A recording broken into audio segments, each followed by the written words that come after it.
بسم الله الرحمن الرحيم halkan waxaan ku baranaynaa command loo yaqaan clear folderada sida ay ugu furan ama file aan ka shaqeynayo aad u fara badan oo saas ah sida screen-ka gibigiisa loo masaxaa halkan waxaan baranaynaa command loo yaqaan waxaan baranaynaa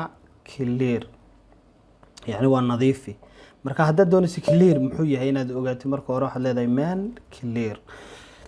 man clear sidii caadiga ahayd manualka hadaan ka dhaxeegno wuxuu leeyahay clear waa terminal screen waa sida loo clear gareeyo terminal screen-keena markaasi qoraalada inoogu ooli doona iyo waxyaabahaas waa sida loo tirtirayo marka sideen u tirtirayaa marka sax line-kani u badan yahay hadaan akhriisanaana maanta dhan waqti fara badan baa naga baxaya marka q ayaan taabanaynaa saan uga baxno marka waxaan odhanaynaa information kan halka inoo yaalo oo dhan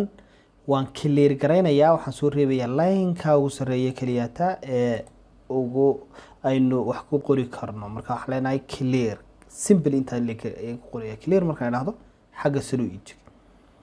marka qoraalkii oo dhan waan iska wada minimize gareeyo adigoo file minimize gareeyo kaliya mid kaliya la soo hadayo kale